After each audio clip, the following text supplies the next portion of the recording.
Hi, my Mercurial mercenaries!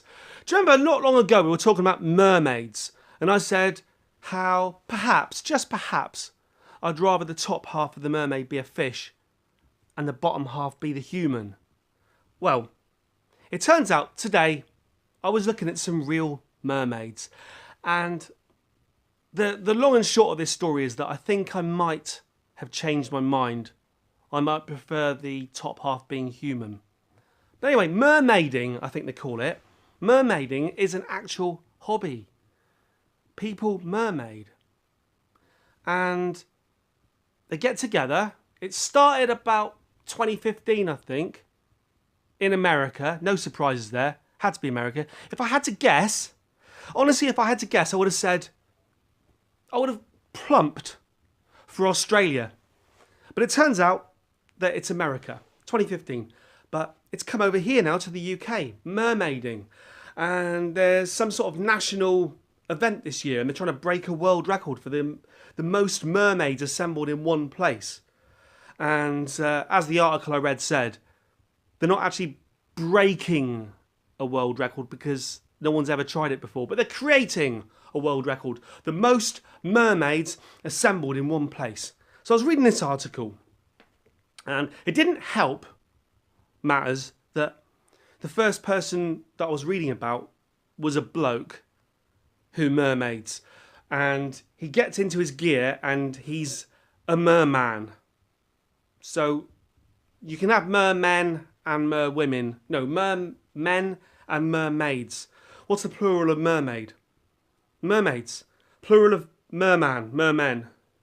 I think these mermaids feel a little guilty about the money they spend on their hobby, because it turns out that this kind of latex thing with scales, well, the tail that they put on, costs £3,000, and they seem to feel a little bit guilty about telling the world that they spend £3,000 on the lower half of a fish. But there are people out there, my mercenaries, who spend £3,000 or more on a plank of wood with 6 strings attached.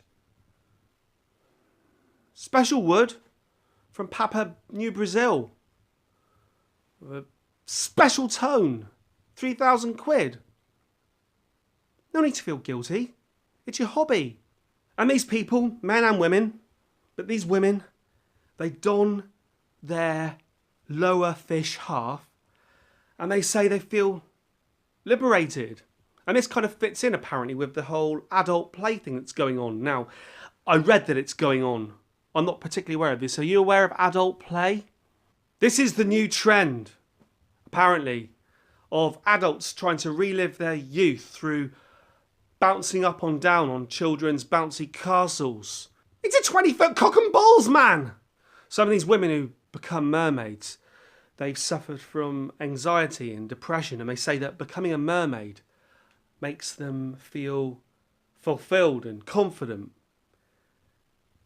But there's another side to it. And I think the article was saying this with an element of surprise, but I saw it as no surprise at all. They were saying there's a sexual element to being a mermaid. And this is the bit where I ask you now, I suppose this is the question of this episode, my mercenaries. Is it wrong? I'll put a picture on the screen now, right? Is it wrong for me to look at a photo of a woman dressed as a fish? Is it wrong for me to look at that and feel sexually aroused at the sight of a half woman, half fish? Because I'll be dead honest with you now, okay?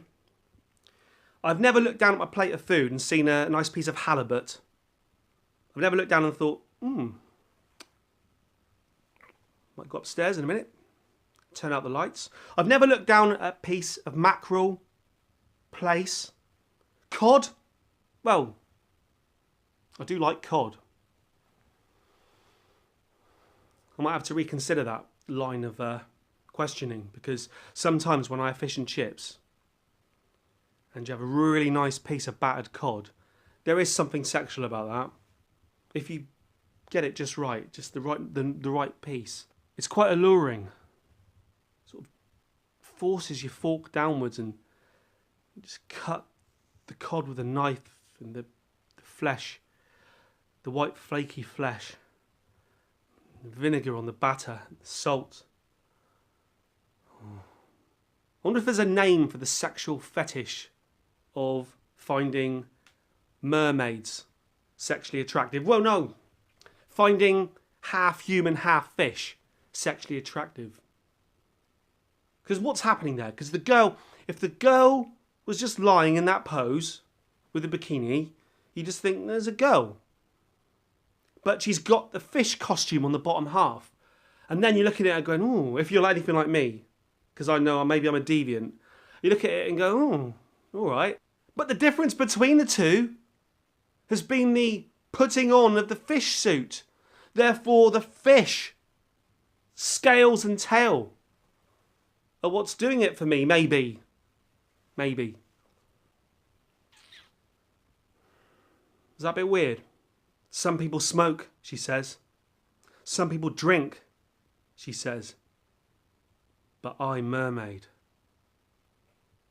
I mermaid. What do you think, my mercenaries? How do you feel about mermaids? More importantly, are any of you out there tempted to don a £3,000 mermaid suit? Be honest with me. Just the law of percentages says that I reckon at least three of you are tempted to try. Apparently you need strong abs because your legs are kind of stuck together to swim in the water. You've got to be really fit. So any of you beer guzzlers out there, I don't think you're going to make good mermen. Are any girls watching this channel? I don't think. When I look at my stats, I think I've got like 7% girls watch this channel. Although I think that's just for the King Gizzard stuff. But if any girls are watching, are you tempted to become mermaids anytime soon? I suppose the point of this is that I might have reevaluated the whole top half, bottom half thing. I might pull a switcheroony. Because I'm not sure about the latex scaled top half. Like a latex scaled massive fish head with a big kind of dead fish eye. I'm 3,000 quid. No. I might be tempted to just get that African tonewood. Merman, mermaid. My mercenaries. Over and